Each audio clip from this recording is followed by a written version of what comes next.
안녕하세요. 저는 40대 중반에 작은 세무사무소를 운영하고 있는 사람입니다. 저는 원래 신을 믿지 않았는데 신의 존재를 믿을 만큼 운명적인 사람을 만나게 되어 글을 적게 되었어요.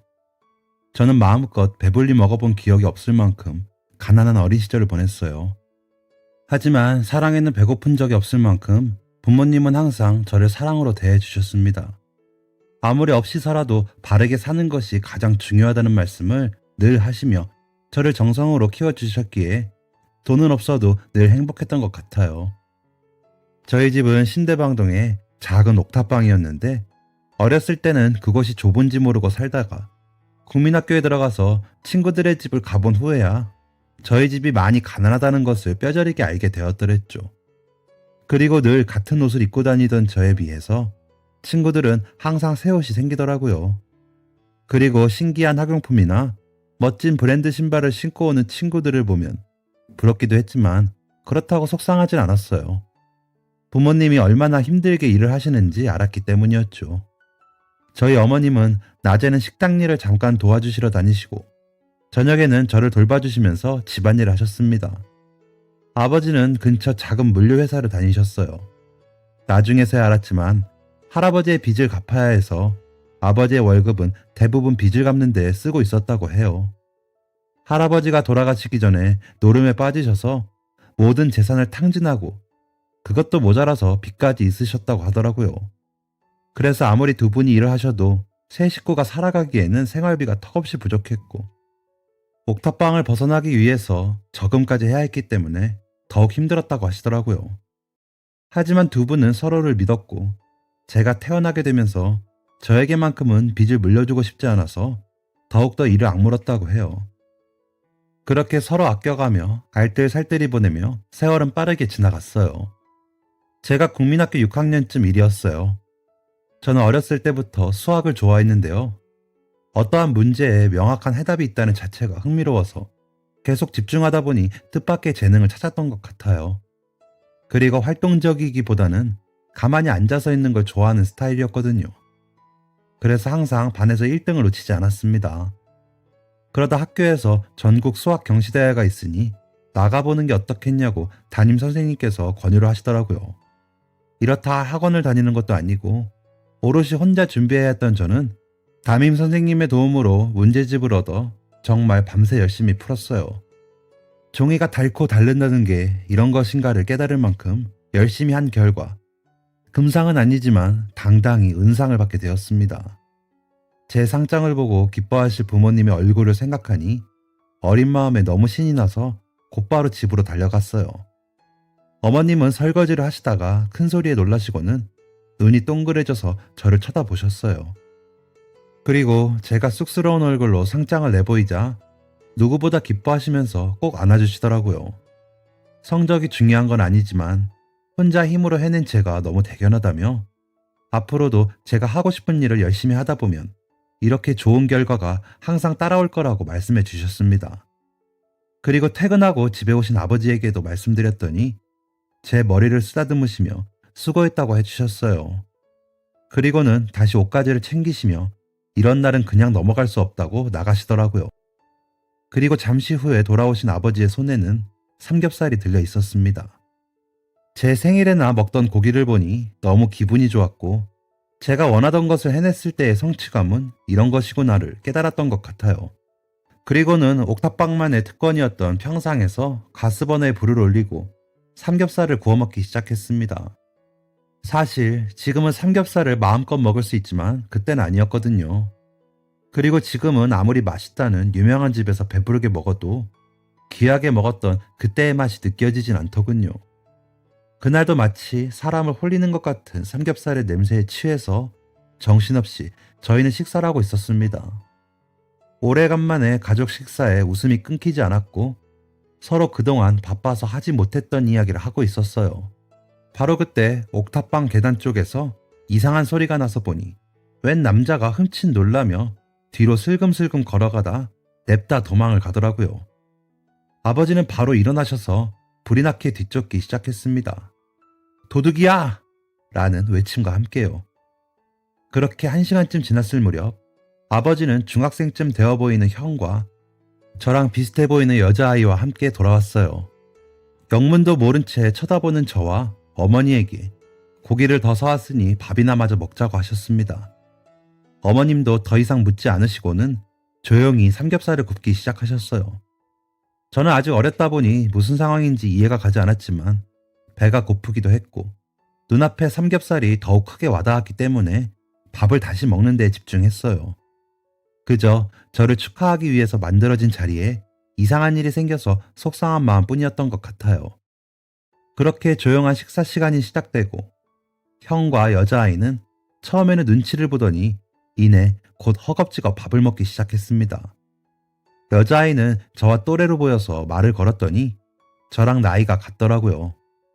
그래서 속상했던 마음도 잊어버리고 금세 친해져서 이런저런 이야기를 하기도 하면서 즐겁게 밥을 먹었습니다.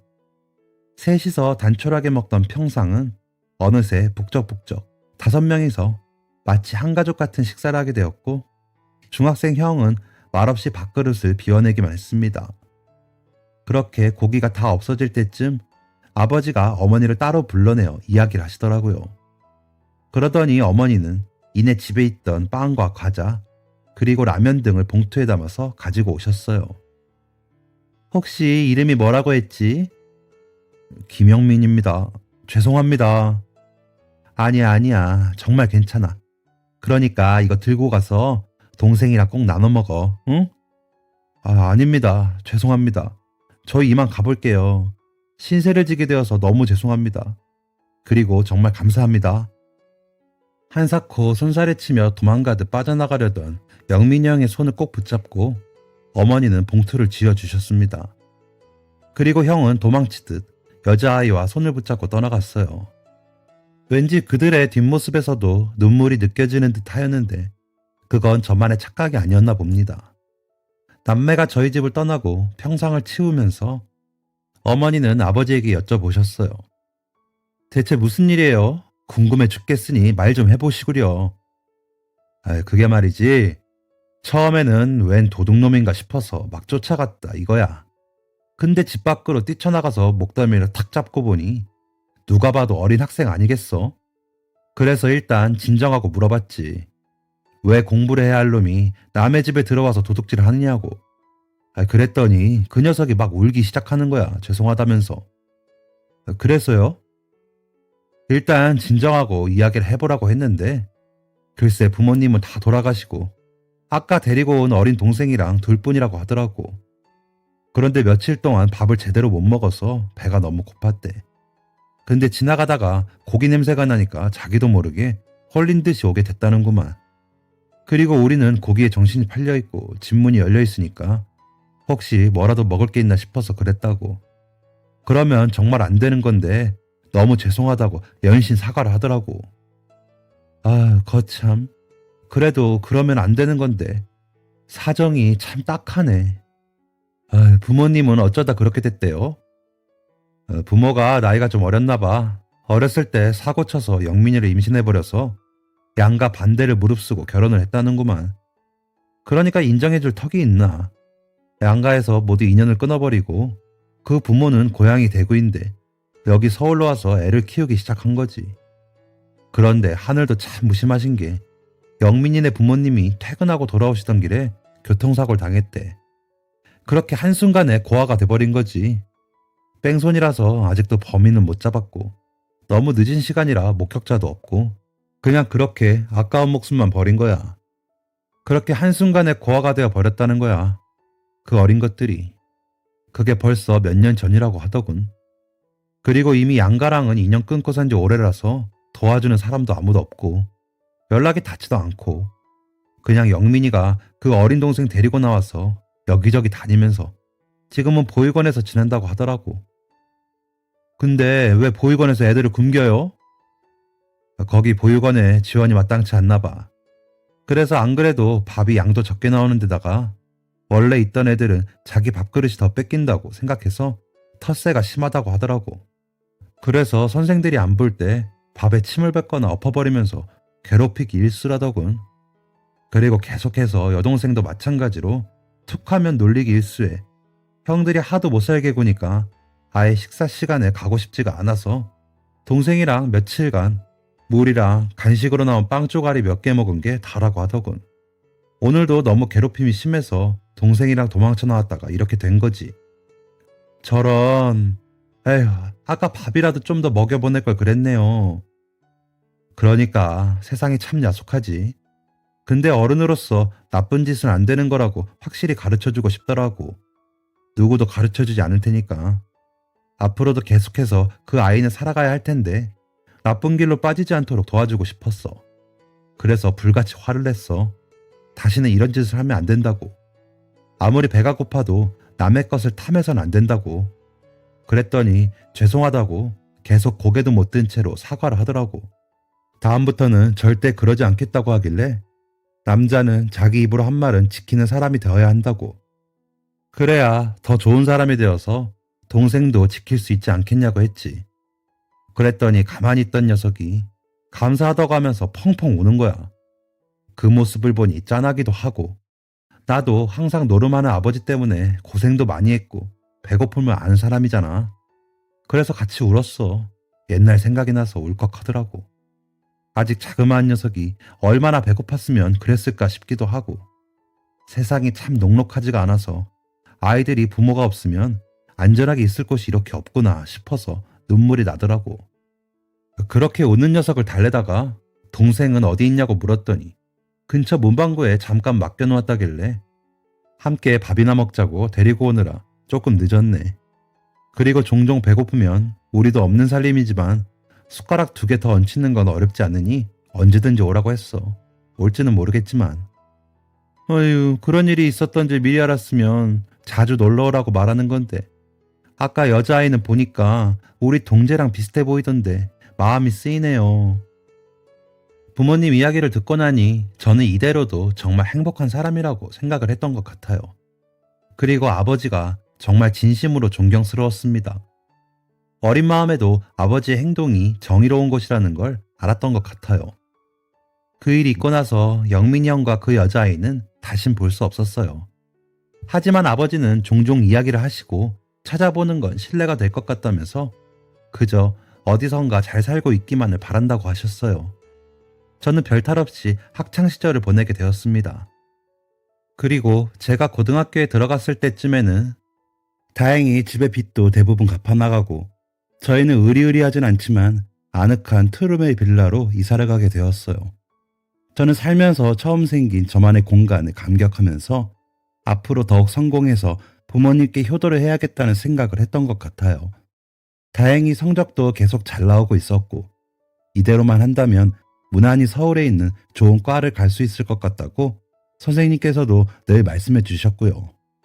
처음에는 의대를 꿈꾸기도 했지만 집안의 형편도 그렇고 저도 사람의 목숨을 다루는 일까지는 해낼 자신이 없어서 처음부터 흥미로웠던 회계와 세무를 전공하기로 마음먹었는데요.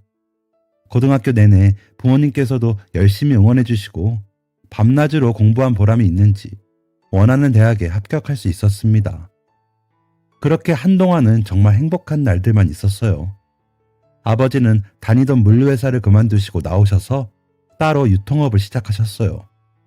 아버지는 회사를 다니면서도 사장님에게도 인정을 받고 주변 사장님들이나 직원분들에게도 워낙 평판이 좋았던지라 다행히 그때 쌓인 소중한 인연들이 많은 도움을 주셨습니다.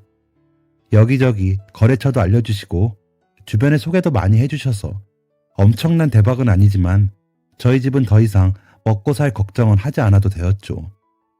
저도 집안이 안정되고 나니 조금 더 마음 편하게 공부에 집중할 수 있었어요. 아버지가 뒷바라지 해줄 테니 원하는 공부를 해보라고 하시더라고요. 그래서 세무사 시험을 준비하였습니다. 2년 정도 정말 죽은 듯이 집과 독서실만 오가면서 준비를 하였습니다. 처음에는 그냥 취직을 할까 생각도 했었지만 저는 어린 시절 가난하게 자라온 기억이 있어서인지 일반 회사원이 되기보다는 전문직이 되고 싶다는 열망이 있었던 것 같아요.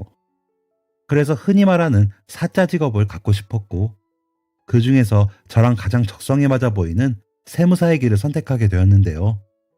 공부를 하면서 포기하고 싶은 순간들도 있었지만 그럴 때마다 저만 믿고 응원해 주시는 부모님을 생각하며 힘을 냈던 것 같아요. 그렇게 2년이 지나고 1차와 2차를 한 해에 합격하는 기쁨을 거머쥘 수 있었는데요. 제가 감히 동차 합격을 하다니 정말 꿈만 같더라고요. 부모님께서도 너무 기뻐하시고 아버지는 회사에서도 기분 좋게 회식까지 하시면서 제 자랑을 동네방네 하시더군요. 그때부터는 정말 무리 없이 인생이 탄탄대로였던 것 같아요. 세무사가 귀했던 시절이었기 때문에 어딜 가나 대접을 받기도 했고, 처음에는 조금 큰 세무사무소에서 일을 배우다가 40대에 들어서면서 저도 저만의 사무실을 차리게 되었습니다. 그 사이에는 여러 일이 있었지만 좋은 일이라면 사랑하는 사람을 만나서 결혼도 했고 떡두꺼비 같은 아들 둘을 낳아 저도 어엿한 가장이 되었습니다.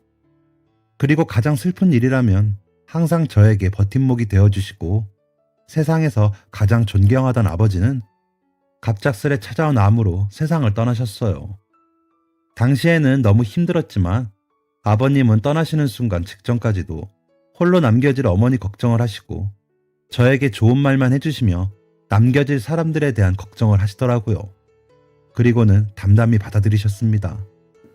아버지의 빈자리가 처음에는 너무 크게 느껴졌지만 세월이 지날수록 조금씩 적응을 해가더군요. 그렇게 정신없이 바쁜 생활 속에서 아버지를 잊고 살던 때 다시 강렬하게 기억을 떠올리게 만드는 일이 생겼습니다. 무더운 여름날이었어요. 저는 세무사무소를 하다 보니 제 고객님들은 대부분 사업을 하시는 사장님들이시거든요. 그날도 새로운 고객님의 상담 요청이 있어 기다리고 있는데 인상이 좋아 보이시는 남성분께서 들어오셨습니다. 그리고는 명함을 주시는데 이름이 너무 익숙했습니다. 낯익은 이름에 갸우뚱하긴 했지만 어디서 본 것인지 제대로 기억이 나지 않기도 했고 흔한 이름이기도 하여서 그저 명함을 교환하기만 했지요. 그리고 서글서글한 인상의 김 사장님은 저와 상담을 하시고 함께 일하기로 계약을 하시더니 날도 덥고 퇴근할 때가 다 되었으니 맥주나 한잔 하지 않겠냐고 물으시더군요.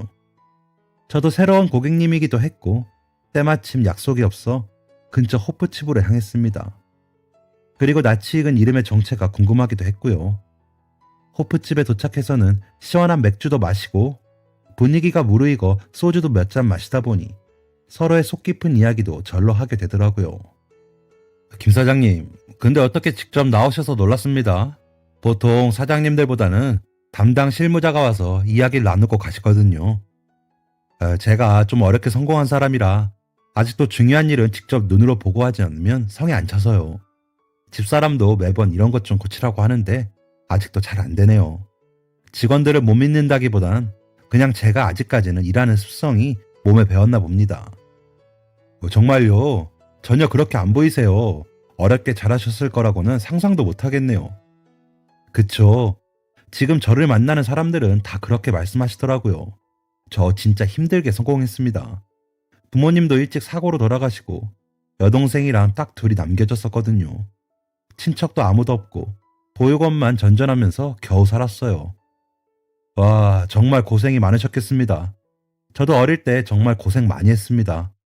지금에야 번듯해 보이지만 옥탑방에 살면서 삼겹살 먹는 게 소원이었던 적도 있었거든요. 아유, 정말요. 참, 그래서 아직 세상이 살만한가 봅니다. 이렇게 열심히 살면 성공할 수 있다는 걸 우리가 보여준 거 아니겠어요? 삼겹살 이야기를 하셔서 말인데 제 인생을 바꿔주신 평생의 은인이 계시거든요.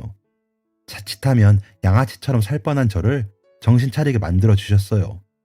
그래서 저는 주저앉고 싶어지고 나쁜 생각을 할 때마다 은인을 떠올리면서 열심히 살다 보니 여기까지 온 것 같습니다. 어떤 분이시길래 삼겹살 하니까 생각나는 분이신가 봐요. 네, 참 부끄러운 이야기입니다만 제가 보육원에서 지내던 시절에 괴롭힘을 당했어요. 거기 선생님들도 속속들이 관심을 가지는 편이 아니라 사각지대가 많았거든요. 돈이 풍족한 것도 아니니 밥도 부실하고 양도 적고 용돈도 거의 없는 편인데 새로운 저희가 반가울 리 없었겠지요. 저희가 들어오면서 자신들의 몫이 더 작아질 거라고 생각했는지 아니면 그곳에 있던 아이들도 마음에 상처가 많아 저희를 경계한 것인지 모르겠지만 저희만 보면 괴롭히더군요. 밥도 먹지 못하게 하려고 침을 뱉기 일쑤였고 더 어린 제 여동생은 아예 나오지 못하게 방에 가두기도 했고요. 안 보이는 곳에서 두드려 맞기도 하고 정말 지옥 같았어요. 그래서 며칠씩 밥을 못 먹는 것이 일상이 될 무렵 너무 지쳐서 여동생 손을 잡고 도망쳐 나왔죠. 막상 갈 곳도 없는데 오히려 바깥이 마음이 편하더라고요. 그렇게 정처 없이 동네를 떠돌아다니고 있는데 동생이 배가 고프다고 하더라고요. 그때 저한테 있었던 건 딱 300원이었어요. 그래서 고민하다가 슈퍼에 들어갔는데 작은 빵 하나가 그 정도 가격이더라고요. 그때 참 슬펐습니다. 동생에게 줄 수 있는 게 이런 빵 하나밖에 없는 제 자신 미우면서 부모님에 대한 원망도 들더군요. 그때 갑자기 해서는 안 되는 생각이 떠올랐어요. 슈퍼까지 오는 길에 보이던 건물 옥상에서 한 가족이 단란하게 식사를 하고 있지 않겠습니까? 삼겹살 냄새가 그렇게 좋을 수 없더이다. 그래서 동생한테 잠시 슈퍼에서 산 빵을 문방구 앞에서 먹고 있으라고 어디 가지 말고 여기 꼭 있으라고 말한 뒤 그 집을 찾아갔어요. 처음에는 단순히 호기심에, 아니 고기라도 한 점 먹고 싶어서, 잘 모르겠지만 살금살금 계단을 올라가니 행복해 보이는 가족이 고기를 먹고 있더라고요. 도둑질을 하러 올라간 건 아니었는데 막상 집 문이 열려 있는 걸 보니 마음이 동하더라고. 혹시 안에 음식이 있지 않을까 하는 생각에 몰래 그 집으로 들어갔어요. 근데 막상 들어가니까 아무것도 못하겠더라고요. 그래서 후다닥 빠져나왔는데 집주인한테 딱 걸린 거지. 도둑이야 하는 소리를 들으니 정신이 번쩍 들면서도 도망쳐야겠다 싶었어요. 그래서 냅다 뛰었는데 중학생이었던 내가 아저씨를 이길 수가 있나. 얼마 안가 바로 잡혀서 경찰서에 가는 건 아닌가 싶어서 벌벌 떨고 있었죠. 여기까지 이야기를 들었을 때 저는 이미 알 수 있었어요. 그리고 믿기지 않았습니다. 하지만 명함에서 선명하게 본 김영민이라는 이름과 제 기억 속에 어렴풋이 남아있던 김영민이라는 이름의 존재가 같은 사람이라는 게 명확해지더라고요. 저는 그 이야기의 결말을 알고 있었지만 묵묵히 이야기를 들었습니다. 근데 그 아저씨가 나를 잡고서는 경찰서를 가는 게 아니라 왜 이랬는지 물어보는 거예요. 그래서 나도 모르게 내 이야기를 하게 되었어요. 어른이 나한테 이유를 물어본 건 처음이었거든요. 그래서 부모님이 일찍 돌아가셔서 어린 동생이랑 보육원에서 지내는 것부터 괴롭힘으로 배가 고파서 충동적으로 고기 냄새를 맡고 올라가게 되었다는 것까지 정말 모든 걸 쏟아내듯이 얘기한 것 같아요. 내 이야기를 잠자코 들으시더니 갑자기 화를 내시더라고. 그렇다고 이렇게 나쁜 짓을 해도 되겠냐고. 아무리 힘들어도 남의 물건을 탐하는 게 아니라며 다시는 그러지 말라고 호통을 치시더니 갑자기 나를 안아주셨어요. 힘들겠지만 이겨내야 한다고. 그리고 이겨내기 위해서는 배가 든든해야 한다면서 같이 밥을 먹자시더라고요. 그래서 문방구에 있는 여동생을 데리고 다시 그 집으로 들어가서 삼겹살을 먹었어요. 처음에는 너무 염치가 없어서 거기 앉아있는 자체가 부끄럽더이다. 근데 막상 배가 너무 고프니까 버티질 못하겠더라고. 그래서 아무 말 없이 정말 맛있게 먹었던 것 같아요. 지금도 내 인생에 가장 맛있는 삼겹살을 꼽으라면 그때가 아닌가 싶어요. 정말 좋은 분이셨네요. 그럼요. 그때 그분을 만나지 않았으면 저는 그저 그런 비행 청소년이 되지 않았을까 싶어요. 그렇게 밥을 먹고 나오는 길에 어머님이 이것저것 음식도 싸주시고 다음에도 오라고 하셨지만 갈 수가 없었어요. 부끄럽기도 하고 내가 민폐인 것 같아서. 그리고 무엇보다 제대로 살고 있는 모습을 보여드리고 싶었어요. 가끔 멀리서 그 집을 바라보고 오길 수차례만 했지요. 그분한테는 그저 지나가는 아이일 수도 있지만 저한테는 처음으로 진짜 인생의 조언을 해주신 분이었거든요. 부모님이 돌아가시고 나서 제가 만났던 어른들은 하나같이 저를 불쌍하게만 보거나 무시하거나였어요. 근데 그 아저씨는 처음으로 저에게 화를 내시고 위로를 해주신 분이라 꼭 그 말씀처럼 바르게 커서 내 동생도 책임지고 보란듯이 잘 사는 사람이 되어야겠다 싶었거든요. 그래서 정말 열심히 살았어요. 보육원에서도 괴롭힌다고 해서 주눅들지 않고 맞섰더니 점점 괴롭힘도 줄어가더라고요. 그리고 고등학생이 되자마자 아르바이트를 시작했어요. 공부는 해보니 나한테는 안 맞는 것 같고 당장 동생이랑 독립해서 살고 동생 뒷바라지를 하려면 돈이 필요하겠더라고요. 그리고 성인이 되면 보육원에서 나가야 하는데 동생을 두고 나갈 순 없기에 돈을 모으는 게 먼저라고 생각했죠. 그래서 누구보다 열심히 학교를 마치면 근처 식당에서 배달일을 돕고 새벽에는 세차를 했어요. 그리고 졸업과 동시에 단칸방을 월세로 얻어서 동생과 독립했습니다. 좁아도 둘이서 살아갈 수 있다는 게 그때는 행복이더라고요.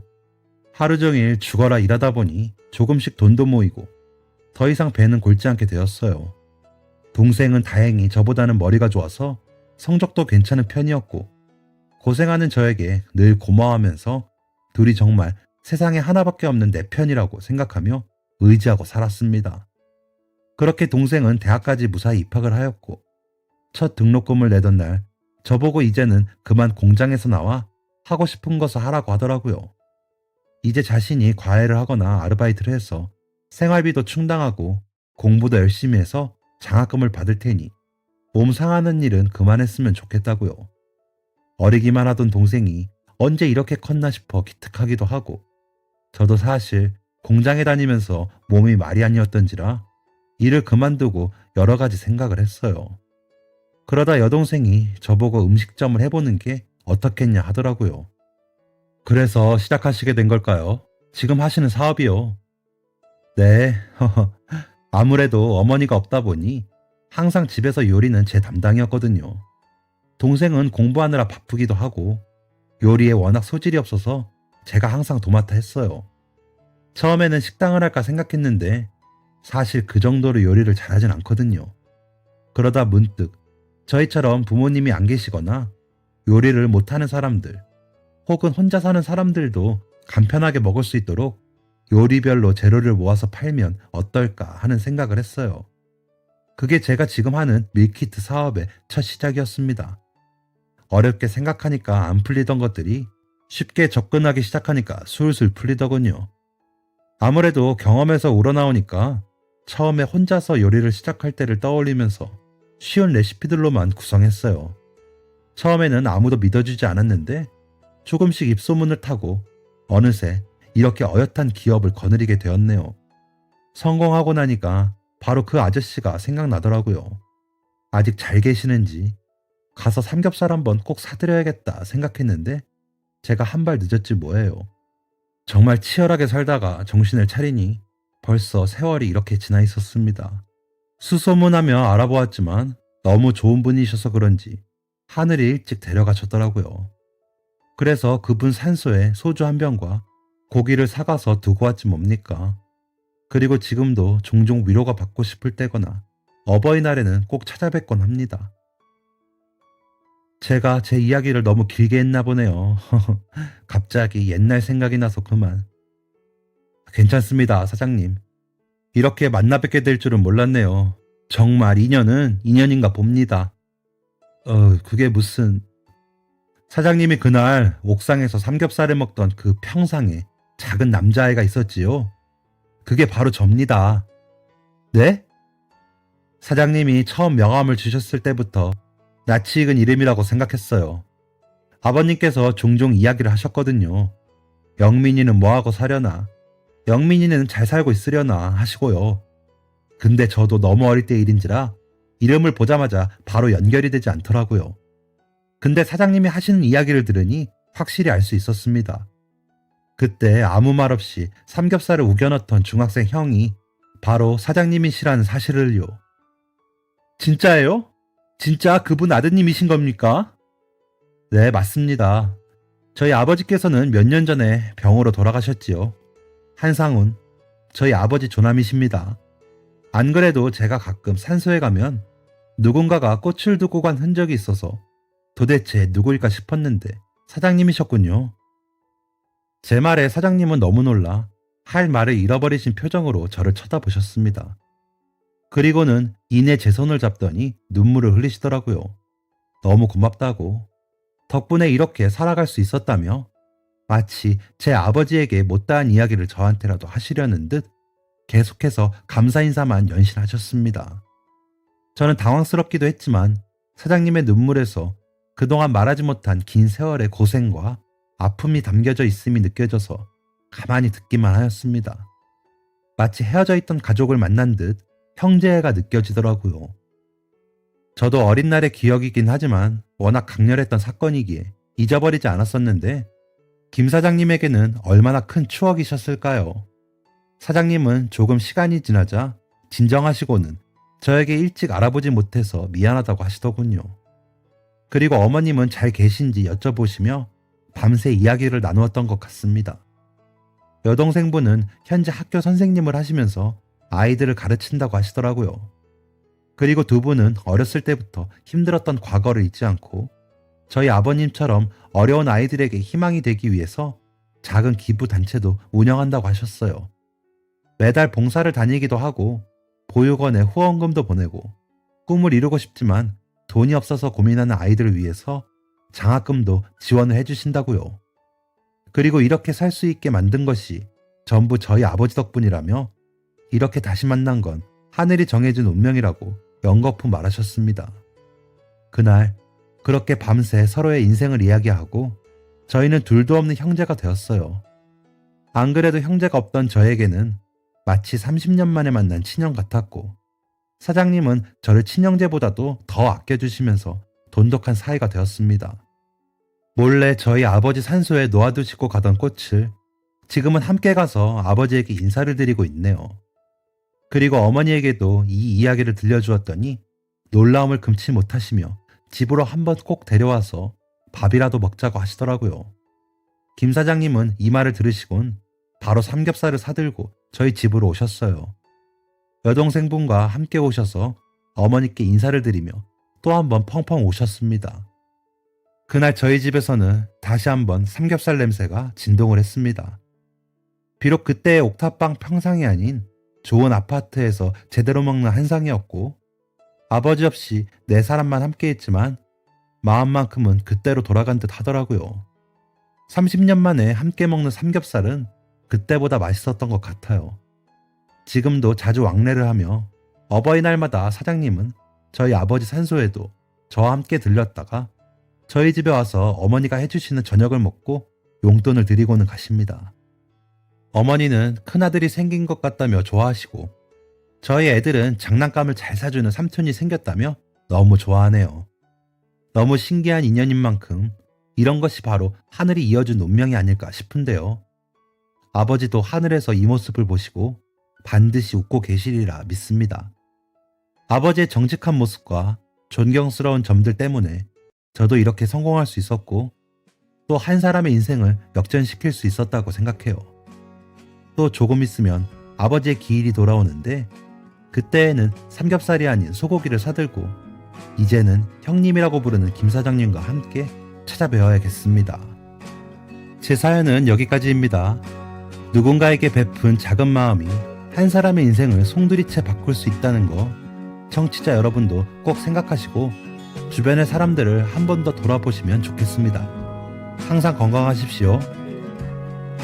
지금까지 사연 들어주셔서 감사합니다. 사연이 재밌으셨다면 구독과 좋아요를 눌러주세요. 감사합니다. 안녕히 계세요.